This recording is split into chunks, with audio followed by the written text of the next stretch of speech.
money where your mouth is. Put your money where your mouth is. Hey, welcome to Tailgate Beers. We got Ryan and Austin here as usual. Hey, it's day 3, Tailgate N Tallboys, Clinton, Iowa. Day 3, and we're excited to have Dylan Schneider join the pod with us What's today. up, boys? Dylan, thanks for joining us. Of course. Thanks for having me, man. It's so good to be here. We were talking earlier, like 4 years. 4 years. Of This is the fourth one. Tailgate N Tallboys. Started way back in like 2018, bro. Multi-time Cruisins alum. First time Yeah. Tailgate Beers. Yes. First time Tailgate Beers. First time Tailgate up here in Clinton, too, in Iowa. All the rest of them in Bloomington? Yeah. One was in Peoria. Yeah, one was in Peoria. Peoria. Well, Yeah. you were OG. OG on the Riverfront. OG, bro. We're on the Riverfront day. So he has played Riverfront, Peoria, Louisville Sluggers, yeah. and Bloomington, now Clinton. Crazy, man. All over. I mentioned it earlier, and I met you at 3 years ago, I guess it was, now Yeah. in Bloomington, and we were playing some beer darts out in the campground. My daughter, Cambria, loves you and fell That's in love awesome. with you that day. She was there and got to see you on stage. And That's you great. gave her some positive attention there, too, so I appreciate that. Hey, man. I love just hanging out and, like, that's what I love the environment that you guys do here. It's just so fun. It's just so, like, about the fans and about the hang, and, like, everybody can just feel like, you know, a regular person and have a good time. You know, it's not too, like, crazy. And I love going out and partying with the people out in the campgrounds and everything. Yeah. So that was a great day. But now he's, you're 25, you said now? 26? Dude, yeah, I'm old, man. Yeah, so now, and you've been, and what's crazy, and I was trying to think of this when we were talking about you coming here, is and how many years you played the festival. So you really started cutting music when you were, 16? 16 years old? Yeah, down in Nashville. I went down there I'm from Terre Haute, in Indiana originally, and started going down there like every week, like right after my sophomore year of high school, and just writing like Monday to Wednesday. And then it started picking up. I was doing shows and stuff like that on the weekends, like about 6 months into those trips to Nashville, and everything just started taking off from social media. And it's been crazy. It's been a crazy ride ever since then. And to think that literally this month was like the first time I met my first managers and like got into Nashville and the business and everything 9 years ago. That's like crazy to think right now. Yeah, that's a young career. And Yeah, were you- CMA Fest like weekend that year in 2016 was like kind of the real big first time I was there. Surfside's got real vodka, real iced tea, and real lemonade. You know what's not real?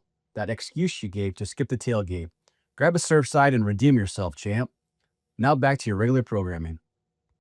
Were you signed as a writer? Because we've talked to different people, like a Peyton Smith, who at a young age was, doing rights before he ever was doing music.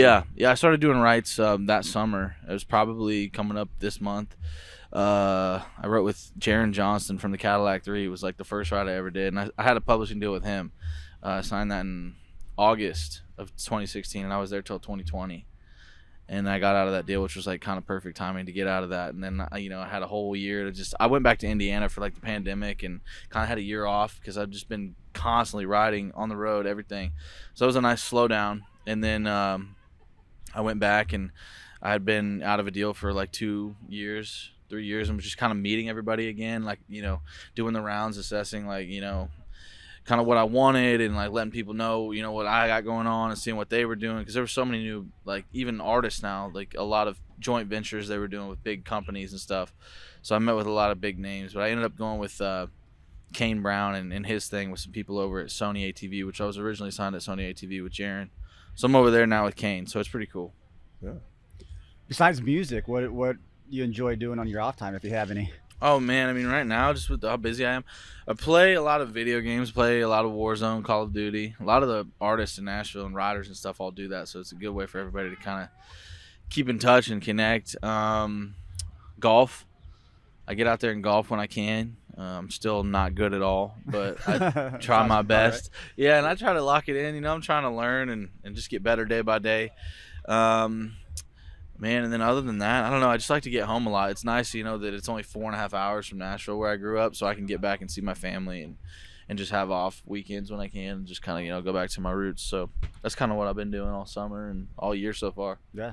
Yep. So we've explained like the concept about tailgate beers and just kind of sitting around a campfire on the back of a tailgate having a few beers and assuming from Terre Haute. I'm pretty good at that. Yeah, Terre Haute is Midwest as well. Just Yeah. across the state of Illinois from where we're at now. But yeah, that's something that you grew up doing as well, I assume. Yeah, absolutely, man. I miss those days all the time. Like I said, like when I started going to Nashville, the first like year or so that I was coming back, everyone was really excited that I was getting into Nashville and writing songs, putting stuff out.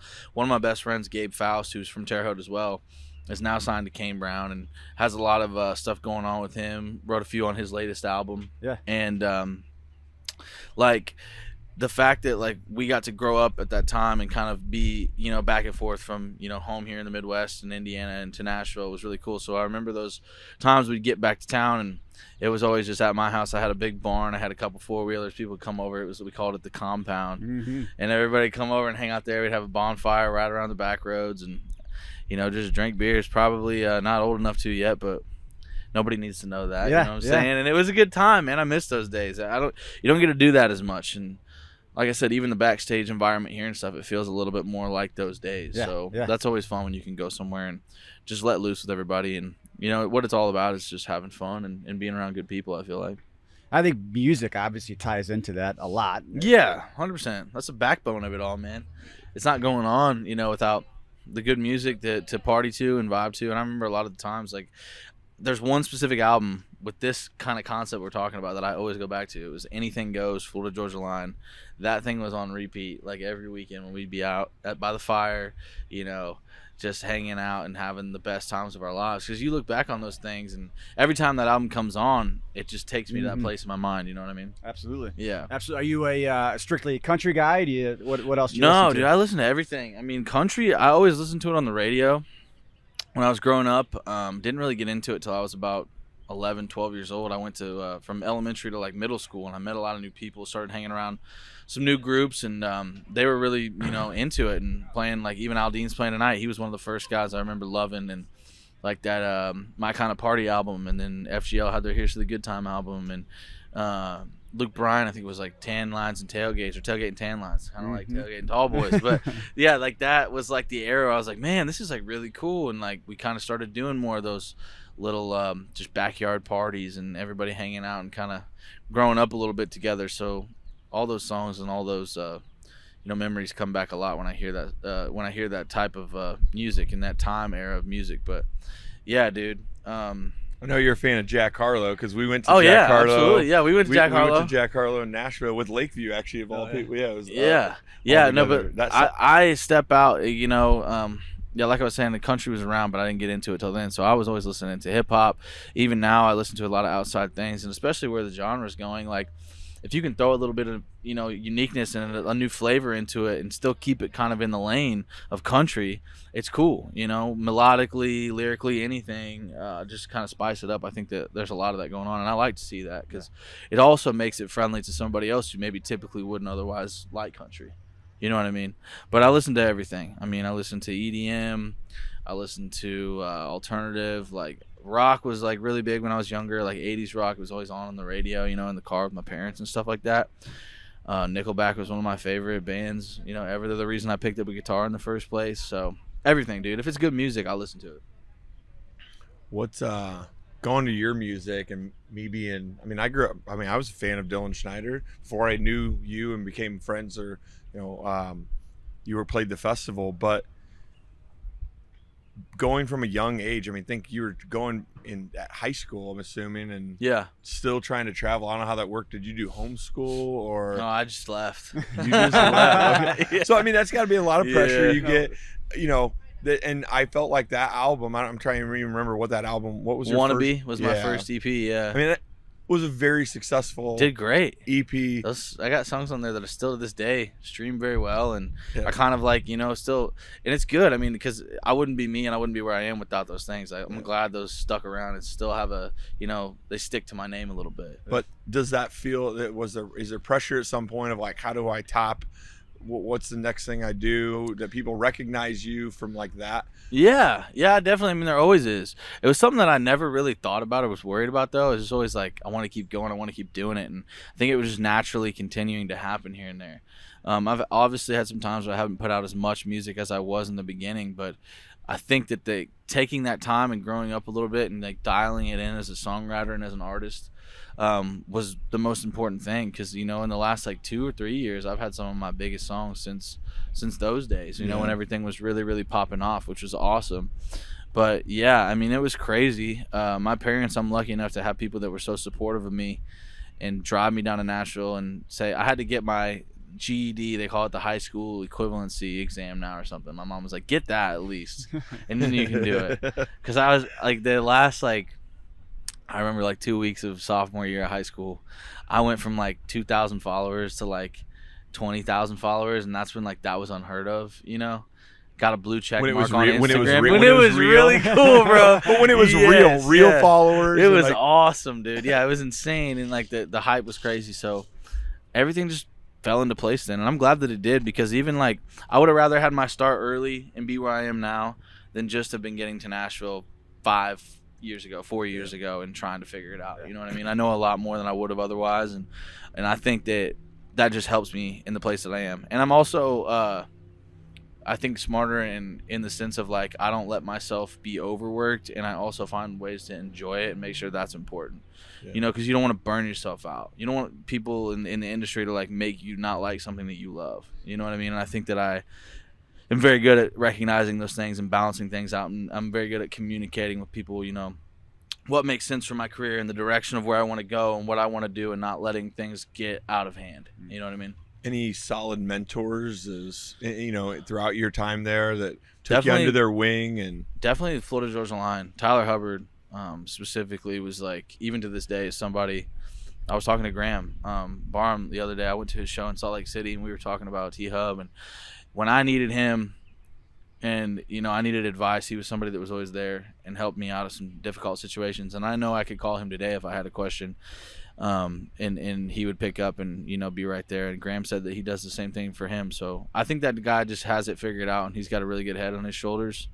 And I've always kind of felt like that since I first met him. But definitely him. Brett Eldridge was kind of one of the reasons that I got into country, you know, and he's from Illinois over in Paris. And I heard his first album. My grandparents are from Marshall, Illinois, and they had some mutual friends with his family. And my grandma put me on his album, and that was what kind of like really, really got me into like being like, maybe I could do this too, you know, because he's just down the road, and it's like possible. So ever since then, I got to meet him then, and he pulled me up on stage at one of his concerts when I was like 15 years old, and I did a song, which was the coolest thing ever. And then he's followed up on my career, and he gets in touch with me from time to time to see how things are going and stuff. So I always appreciate that. And Granger Smith is another good guy that I always solid guy. Yeah, I always can go back to, and I've toured with him since I was 17, and I was lucky enough to be on his farewell tour that they did like summer before last. It was just like going away, you know, like a river tour that he did when he put out his book, and he wanted to go into his like, you know, stuff with the church and preaching and everything like that. And I thought that was cool, and they asked me back for that, so that was awesome. And we keep in touch. We'll be in touch from time to time, and he always asks how things are going with me. So those are people I look up to, and that are really like, you know, real people behind the scenes. It's awesome. Yeah.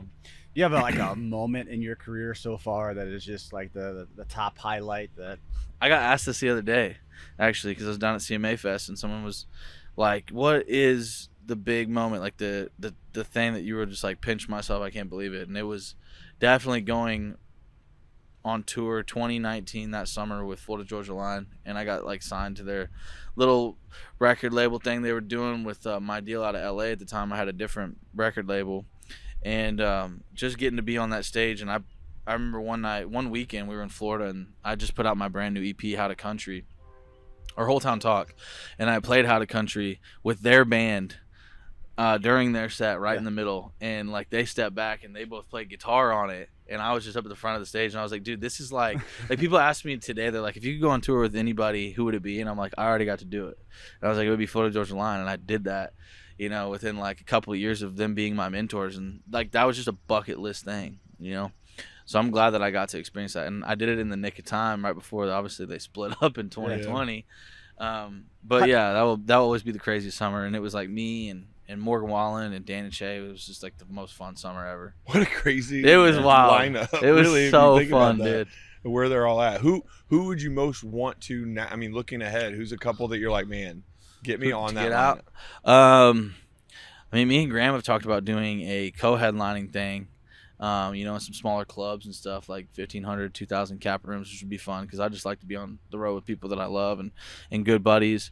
A big one, obviously, I haven't went out really with Morgan since the FGL thing, but we had fun and we're a crazy dynamic, so I would like to do that at some point and maybe get on some shows for his thing. Luke Bryan, last year we did some shows with him. That was a bucket list thing. You know, that was really fun, really cool. Got to play Indianapolis up in Noblesville, Indiana at the Clips Music Center. It's Ruoff Home Mortgage Center now or something. I still call it Clips, but that's where I grew up going to concerts. And I'd seen Luke there 3 times, and I got to play it for the first time there with him last summer. So that was really cool. It was like me and him and George Burge and Ella Langley, and that to go from being in the front row of the pit and spending, you know, too much money for all those years and then be on the stage was a cool moment, man. It was badass.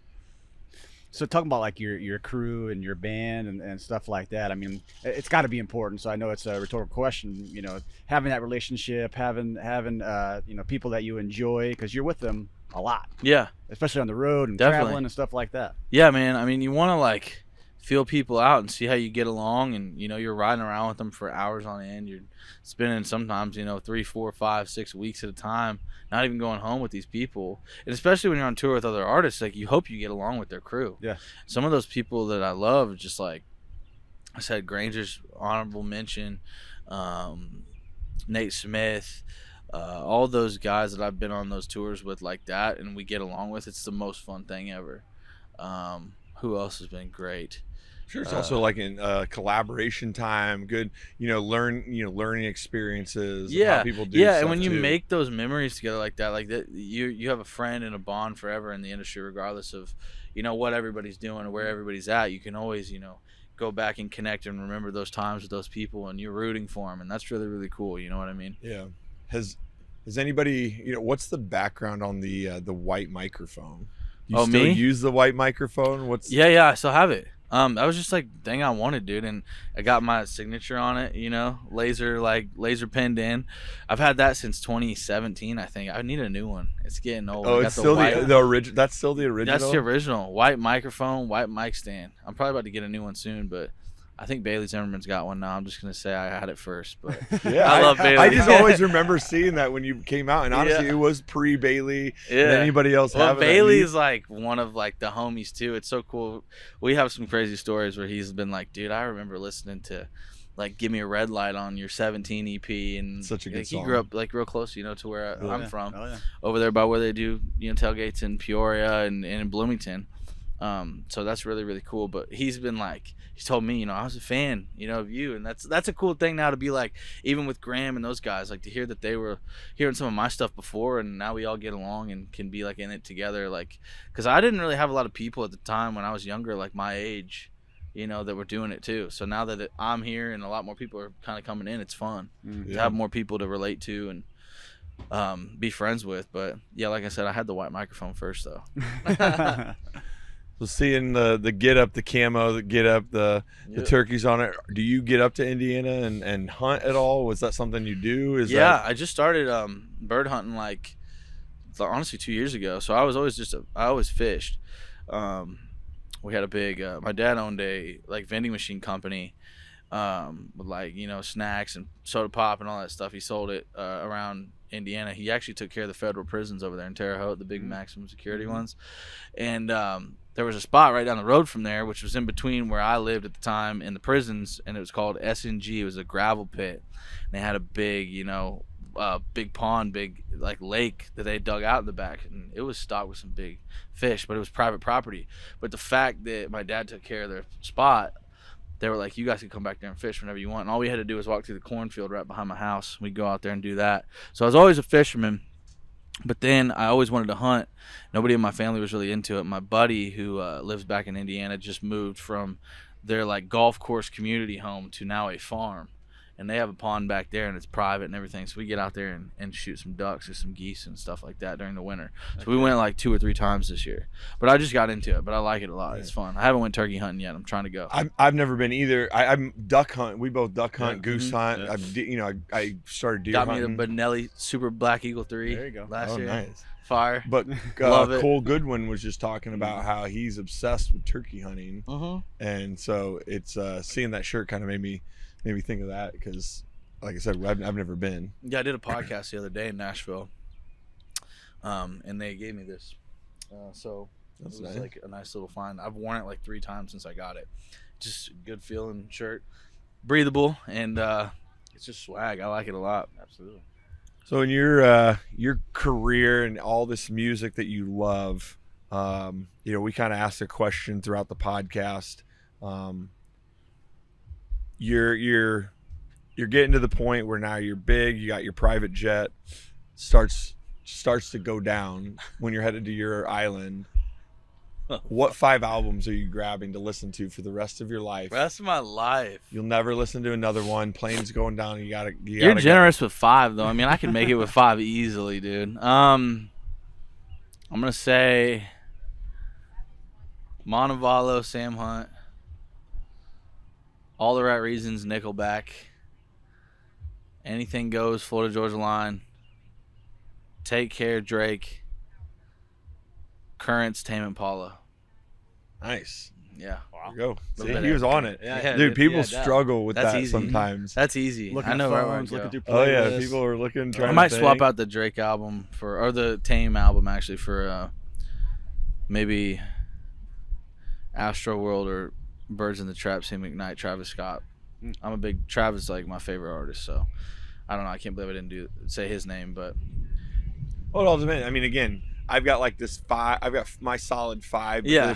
There's a 6 and a 7. but and I an need 8. flavors. I need different flavors. You know Yeah. what I'm saying? You I hear that need a lot. different Yeah, feels. yeah. So maybe swap out. I didn't throw any Morgan on there. I like a Morgan album out I mean, there. the There's double- so many damn The songs. double Yeah. the double album for me hovers at that 7, 8. Yeah, it's I don't definitely know. my top 10 for sure. Those are honorable mentions then. Yeah, Yeah. for sure. But no, we're Graham. We're grateful for you to be on here. Graham is getting ready to go on. It sounds like here in a few minutes. And I want to check it And out. we're gonna go head up there. And dude, I'm so pumped for our relationship, of our friendship, you being on it. I'm always hitting you up. And actually, I was gonna ask you too. How many times since you've been 17? How many times have you changed your phone number? Have you ever done it? Only once. Okay. I only did it once. I did it in 2019. So I had my first phone number for a few years, and then we just switched phone plans. We had to like do a whole new thing, so we all got new numbers. Because sometimes I hit you up, and I can only imagine from 17 how many phone. How many there's a phone lot numbers of people you've that given probably up? How many unreads? How many unreads do you have right now? There's a in lot of your people that phone? I don't even have their number saved. That people text me. I'm like, shit, I don't remember who this What is your current count at? my text. Yeah. What are they at? Oh God, Uh, 550. wow. Unread. I give you OCD. Oh yeah. My emails are worse. What are they? 57,967. But for me, you know what? I know you're busy. I always, sometimes I think of you or I think of something and I'll shoot you a text. I know you're busy, but means the world. for man. me, I'm so grateful when you reach out or, we get together and I get Yeah. to see you. So. I was looking forward to this weekend, man. I appreciate you guys having me on and having me at the show, and it always feels like family when we get back out here and get to hang out and everything like that. So, Well, appreciate you, man, and hopefully you crush it tonight and we'll get to forward hang to it. out. are we gonna crush it? You already know. Oh yeah. Thank you. Well, thank you, man. Yes, sir. Oh,